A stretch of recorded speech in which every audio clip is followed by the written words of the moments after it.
Radhe Radhe everyone, welcome back to my channel. कैसे हैं आप सब। तो 4 दिन की ट्रिप थी मेरी वृंदावन की। Now I am back to home सुकून से अगेन। लाइफ की इश्यूज़ में, स्ट्रगल्स में, उनमें बट एक डायरेक्शन लेके आई हूँ मैं वहाँ से।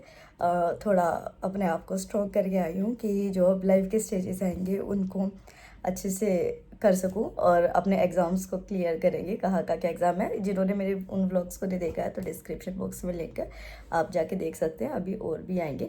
तो आज हम कर रहे हैं यूपीपीसीएस की तैयारी। हमारी आंसर राइटिंग करेंगे, टेस्ट देंगे और भी बहुत सारी चीज़ें करेंगे। तो चैनल पे बने रहिए। तो जब भी आप किसी स्टेट पीसीएस की तैयारी करें तो मेक श्योर कि आप उस स्टेट का बहुत अच्छे से पढ़ें, क्योंकि क्या होता है कि जो जीके वगैरह होती है चीज़ें वो हम रेगुलर पढ़ते रहते हैं, बट ये वाली चीज़ हमारे लिए न्यू होती है। किसी स्टेट को जानना, ऊपर ऊपर से हम जाते हैं, बट डीपली जानना। और कई स्टेट्स में उसको बहुत ज़्यादा इंपॉर्टेंस दी जाती है। जैसे कि अभी यूपीपीसीएस में देखो, अलग से मेंस में 2 पेपर होते हैं, ठीक है।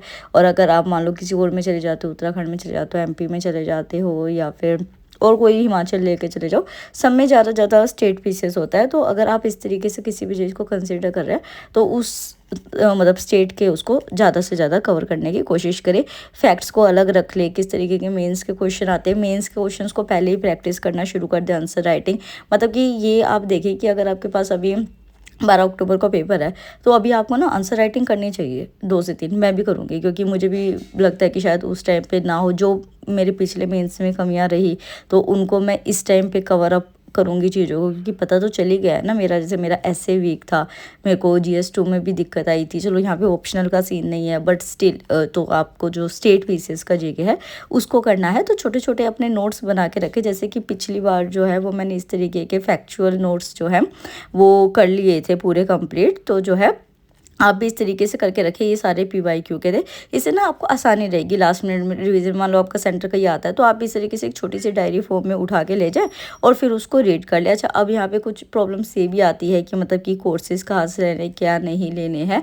तो ऑब्वियसली मतलब कि आपको ऐसा चाहिए होता है कि कुछ अफोर्डेबल ले, सही रहे इस तरीके से। तो वो भी बहुत गाइडेंस सही से चुन के करें, क्योंकि अगर आप अलग से स्ट्रगल करते रह जाएंगे ना अकेले, जेन्युइनली मैं आपको बता रही हूँ, वैसे नहीं बता रही हूँ, तो आपको बहुत प्रॉब्लम होती है। और यहाँ पे आपके पास एक और ऑप्शन है कि PW BPSC एंड UPPCS वाला जो है उनके न्यू बैचेस प्रतिज्ञा दिवस पे आ गए हैं। PW BPSC वाला के बैचेस में आपको 79% तक और UPPSC वाला में 92% तक डिस्काउंट मिल जाती है। इसमें आपको live classes, daily practice paper, daily means practice, class notes, full length test, PYQ analysis, बहुत सारा मिल जाता है और बहुत सारे डिस्काउंट में मिल जाता है, ठीक है। तो इसमें क्या है कि आपको अगर मैं BPSC के बैचेस बताऊँ तो आपको सक्षम बैच मिलता है इंग्लिश लैंग्वेज में 72 BPSC फाउंडेशन बैच में, और प्रथम हिंदी लैंग्वेज में 3999 में, जिनका एक्चुअल प्राइस 9999 था। वहीं पे unity 71st BPSC integrated batch English language में आपको 3199 में मिलता है इंस्टेड ऑफ 7999।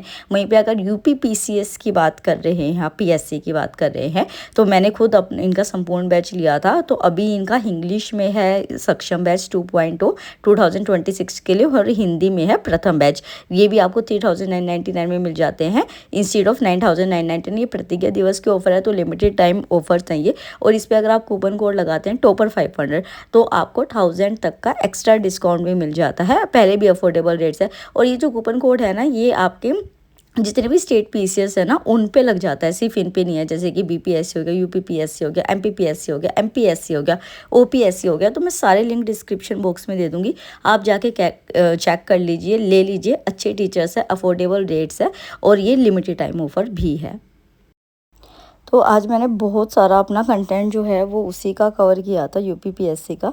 और अभी मेरे को जाना भी था नैन्सी से मिलने के लिए, क्योंकि वृंदावन से जब से मतलब कि ये था, क्योंकि वो डिवोटी है ना, तो मुझे था कि हाँ उसको मिलाना। उसको बहुत टाइम से मन था कि वृंदावन जाना है, वृंदावन जाना है।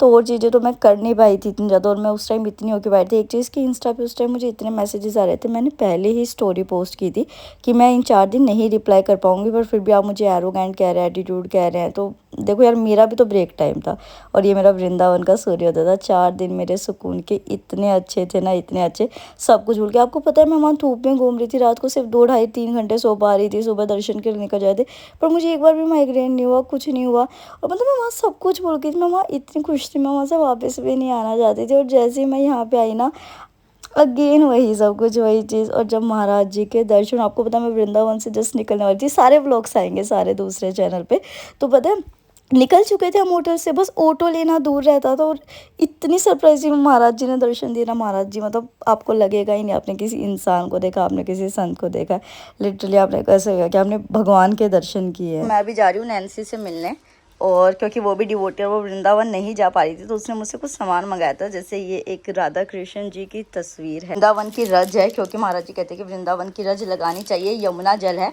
और प्रसाद लाई हूँ मैं उसके लिए, और कुर्ती लाई हूँ, तो वो यहीं पे पास में आ रही, क्योंकि मैं इतनी दूर नहीं जा सकती थी। तो फिर मैं यहाँ पे निकल रही हूँ, और आके आगे आगे आके दोबारा अपने स्टडीज़ रूटीन को शुरू करेंगे। उसके बाद मैं नैन्सी से मिलने के लिए निकल गई थी, और वही ऑटो वाला जो एक सीन होता है ना, मैंने देखा था इंस्टा पे कहीं पे रील की बात सारे आप। और हाँ, मैं हर जगह नाम जप करती हूँ, क्योंकि ये लोग पूछ रहे थे, और एकदम से मेरा याद आया कि लो स्लीपर भी टूट गई। मतलब वृंदावन में ये था कि जैसे धूप भी थी, या कोई थोड़ी बहुत प्रॉब्लम्स भी हो रही थी, जैसे भीड़ वगैरह बहुत जाती है एकादशी सैटरडे, पर वो फील नहीं हो रही थी। बट यहाँ के सब फील होता है। फिर हम पहले बर्गर किंग गए, बट बर्गर किंग में एसी नहीं चल रहा था, और बहुत ज़्यादा गर्मी हो रही थी, तो गर्मी की तो आदी हो चुकी है। तो हम चाइनीज़ वॉक चले गए, वहाँ पे हमने एक कॉम्बो ले, क्योंकि हम दोनों ही खा के नहीं आए हुए थे। और हम इतनी बातें करें, मतलब हम लोग क्या करते हैं, हर चीज़ की बात करते हैं, क्योंकि ना मेरी तरफ से कोई ऐसे नेगेटिव थॉट प्रोसेस होते हैं, ना उसकी तरफ से होते हैं। मतलब ग्रोथ के लिए हम देखते हैं चीज़ों को, बहुत अलग पर्सपेक्टिव से देखते हैं चीज़ों को, कि किस तरीके से क्या करना चाहिए जिससे ग्रो हो। मतलब ये एक मुझे लगता है कि एक फ़र्क होता है जब आप एक्सपीरियंस के साथ रहते हो ना, या फिर जो लाइफ में स्ट्रगल कर रहे होते हैं, जो खुद इंडिपेंडेंट होते हैं, जो खुद चीज़ें कर रहे होते हैं अपने बलबूते पे, तो उन लोगों के साथ जब आप टाइम स्पेंड करते हो ना, तो आपको लगता है कि हाँ, आपके थॉट प्रोसेस मैच हो रहे हैं। उसके बाद मैंने इसको पहले ही मैसेज कर दिया था, क्योंकि मैं तो निकल चुकी थी कि यार फेविक्विक ले आइए, मेरी ऐसे स्लीपर टूट गई है।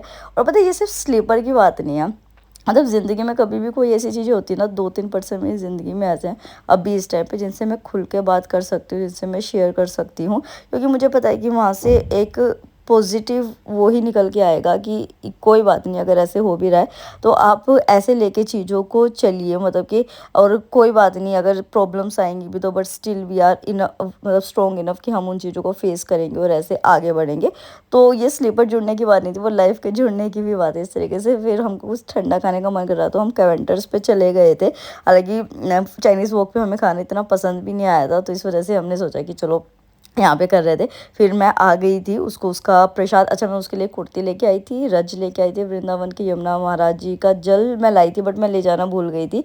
प्रसाद लेके आई थी, और एक राधा कृष्ण जी की तस्वीर, तो ये सब मैंने दिया। आई होप उसको अच्छा लगे सब कुछ, वैसे लगा ही होगा। उस टाइम वो खुश हो गई थी बहुत ज़्यादा, और कह रही थी कि जल्दी मैं भी वृंदावन जो है वो जाऊँगी। वृंदावन ऐसी जगह है, एक बार जो चला जाता है ना, अगर वो सच में उसके वहाँ पे दर्शन हुए, जो अगर वो डिवोशन के भाव से गया, तो फिर उसका वापस आने का मन नहीं करता है, और बार बार जाने का मन करता है। तो मैंने फिर यहाँ पे जो शुभम कुमार सर थे उनके नोट्स निकाले। ये आपको नॉर्मली मार्केट में इजीली मिल जाते हैं, किसी भी इंस्टीट्यूट के आप ले सकते हैं। तो मैं देख रही थी उसमें, मैं उनका ऐसे चेक कर रही थी, और जो ऐसे की गाइड बता रहे थे वहाँ पे यूट्यूब पे बता रहे थे, तो मैं उससे मैच कर रही थी कि हाँ, उन्होंने वो पॉइंट्स मेंशन करे हैं, मेरी क्या गलती रही थी। तो इस तरीके से ना, देखो क्या होता है, जो एनालिसिस होता है ना, उसको करने में टाइम लगता है, बट एनालिसिस का फ़ायदा बहुत होता है बाद में, चाहे तो आपके पास मेंटोर्स हो, चाहे आपकी एनालिसिस पावर बहुत अच्छी हो, तभी आगे चीज़ें हो पाती हैं। फिर इस तरीके की आपके पास PYQ होनी चाहिए। मेरे मेंस के दिशा पब्लिकेशन की, हाँ, दिशा पब्लिकेशन की जो बुक है ना, वो मैं आई थिंक नेक्स्ट व्लॉग में आपको बताऊँगी। इस व्लॉग में नहीं हो पाया वो चीज़, क्योंकि मैं वृंदावन से आई, और वृंदावन से मैं इस चीज़ पे फॉरेन पॉलिसी पे ऐसे लिख रही थी, अब बैठ के PYQ पे था, क्योंकि अभी देखा ना कि फॉरेन पॉलिसी बहुत ज़्यादा न्यूज़ में थी, डिप्लोमेटिक पावर इंडिया की। तो हाँ, मैं क्या बताई थी, तो नेक्स्ट व्लॉग में मैं उस बुक का आपको अच्छे से दिखा दूंगी। इस बुक में मैं नहीं दिखा पाई, really sorry, but Disha publication की ही बुक है, चाहे UPSC की हो, चाहे UPPCS की हो, मेंस की हो, प्री की हो, आप बेफिक्र होके ले सकते हैं। नेक्स्ट में अगर हो सका मैं उनसे बात करती हूँ, अगर उन्होंने कुछ कूपन दे दिया ना, तो उससे शायद आपको डिस्काउंट भी मिल जाए। मैं बात करूँगी, अभी मैं कंफर्म नहीं कह सकती इस चीज़ को। तो मैं अपना ऐसे लिखने लग गई थी, और मेरी राइटिंग इतनी गंदी नहीं है। एक्चुअली क्या है, मैं बहुत टायर्ड थी। मैं वृंदावन में ना सिर्फ 2.5-3 मैक्सिमम 4 घंटे मैं सो पाई थी रात को, तो इस वजह से ना, और मैं रात को यहाँ पहुँची क्योंकि मेरी ट्रेन बहुत लेट थी, और पढ़ाई दोबारा रिज्यूम करनी थी। फिर अभी उससे भी मिलने आई, तो अभी भी जब मैं वॉइस ओवर कर रही हूँ तो मुझे इतनी ज़्यादा नींद आ रही है। बट देखो क्या होता है ना, कि जब आप रिस्पॉन्सिबिलिटी लेते हो ना किसी चीज़ की, चाहे आपकी स्टडी हो, चाहे घर का काम हो, या फिर आपका ये वाला काम हो, अर्निंग सोर्स वाला काम हो, तो आपको पहले उसको प्रायोरिटी देनी होती है। इस वजह से मेरी वृंदावन में भी नींद नहीं हो रही थी, क्योंकि बहुत लोगों ने बहुत एक्सपेक्टेशन से हमें कहा था कि हमें प्लीज़ एक व्लॉग दिखाना एक एक दर्शन कराना। तो मैं रात को बैठ गई क्योंकि मेरे फ़ोन में स्टोरेज नहीं थी और अंदर रूम में वाईफाई नहीं आता था, तो अंदर सब सो रहे होते थे, मैं कॉरिडोर में बैठ के सारा काम कर रही होती क्योंकि मैं टीम को भी नहीं दे सकती थी उस टाइम पे, तो सब कुछ मैंने उस टाइम पे किया था।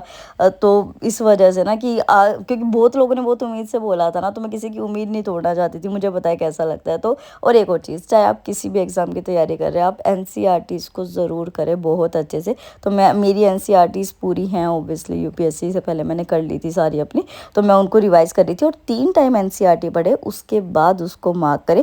नोट्स मेकिंग आपकी पर्सनल चॉइस, अगर आपको बिना नोट्स बनाए समझ आ जाता है तो वेल एंड गुड, अगर आप बार बार उस बुक को उठा सकते हैं, वरना आप एक जगह लिख सकते हैं, वो आपकी पर्सनल चॉइस है, मैं नहीं कहूँगी। बट हाँ, 3 रीडिंग के बाद ही अंडरलाइन करना है, फर्स्ट रीडिंग में नहीं करना है, क्योंकि फर्स्ट रीडिंग में आपको सब कुछ लगेगा।